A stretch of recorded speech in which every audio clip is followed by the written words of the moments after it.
যার যেটা ভালো লাগে, নতুন কিছু যে শিখে যায় তার কাছে সেটা অ্যাডভেঞ্চার, তাই তো?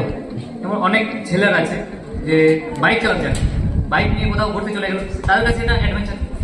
আমরা পাহাড় ভালোবাসি, সেই জন্য পাহাড় আমাদের কাছে অ্যাডভেঞ্চার। যেমন অ্যাডভেঞ্চারের মধ্যে কী করছি, rock climbing, mountaineering, hiking, trekking, এইসব আমরা পাহাড় অ্যাডভেঞ্চারের মধ্যে চলে আসছি, যুক্ত হচ্ছি। তো রক ক্লাইম্বিং করার জন্য আমাদেরকে অনেক ইকুইপমেন্ট লাগে। সব ইকুইপমেন্ট তো মানে এখানে আনতে পারি না, সেই জন্য তো মানে যেতে হবে পাহাড়ের কাছে। প্রথমে একটা জিনিস লাগে রোপ। এটা হচ্ছে রোপ, আমরা সাধারণত বাংলায় দড়ি বলি, দড়ি, রশি এইসব বলি, কিন্তু আমরা এর সাইন্টিফিক নেম হচ্ছে রোপ।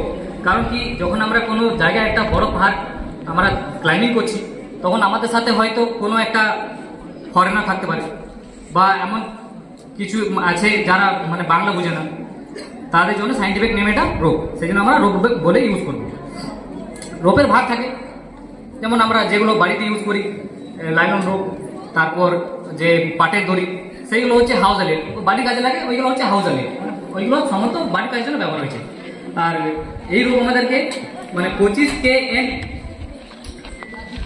মানে ওই ব্রেকিং স্টেপ, মানে গোলা বাংলায় বলতে গেলে এই রোপটা দেখে কি মনে হচ্ছে, জল তোলার জন্য কাজে লাগে, জল তোলার জন্য না, কিন্তু এই রোপটা দেখে মনে হচ্ছে আমাদের ওয়েট ক্যাপাসিটি বহন করতে পারবে না, কিন্তু এই রোপের ওয়েট ক্যাপাসিটি হচ্ছে 25 kN, মানে একটা গোলা বাংলায় যেটা আমরা বলি একটা হাতিকেও এই রোপটা হ্যাং করতে পারে। হাসির বিষয় মনে হচ্ছে, হ্যাঁ হাসির বিষয়, যখন তুমি এই রোপটা ইউজ করবে তখন তুমি জানতে পারবে যে রোপটার ওয়েট ক্যাপাসিটি কত।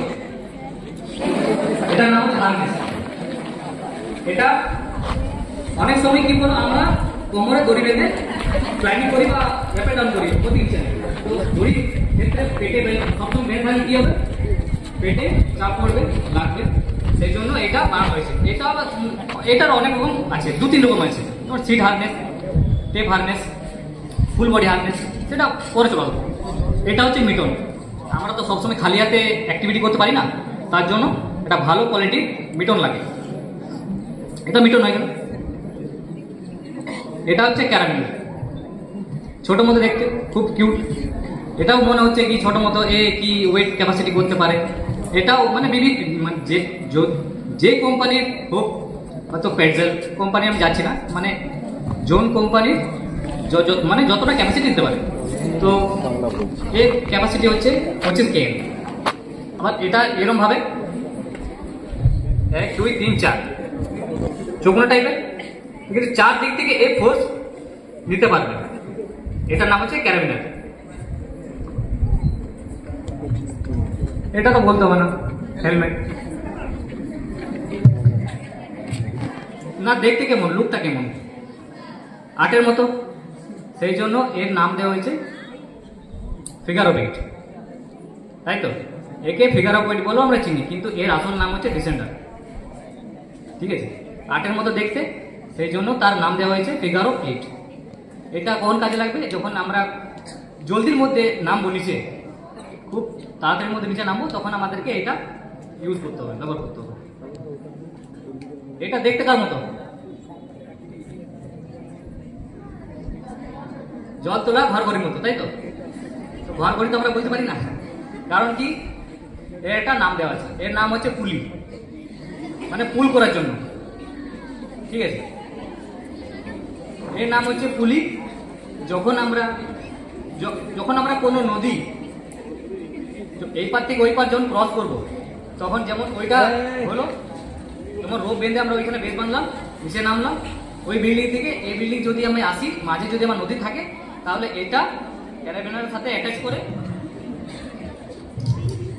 এরকম ভাবে অ্যাটাচ করে, নিজেকে অ্যাটাচ করে রোপের সাহায্যে আমরা এটা দিয়ে ওই পার থেকে এই পার সহজে আসতে পারি।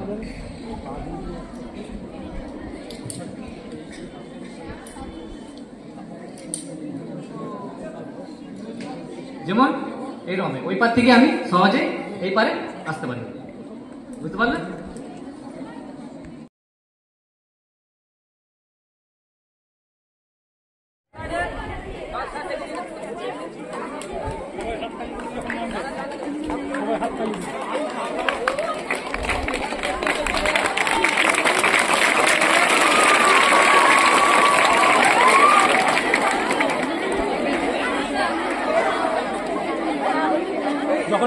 তখন দিব।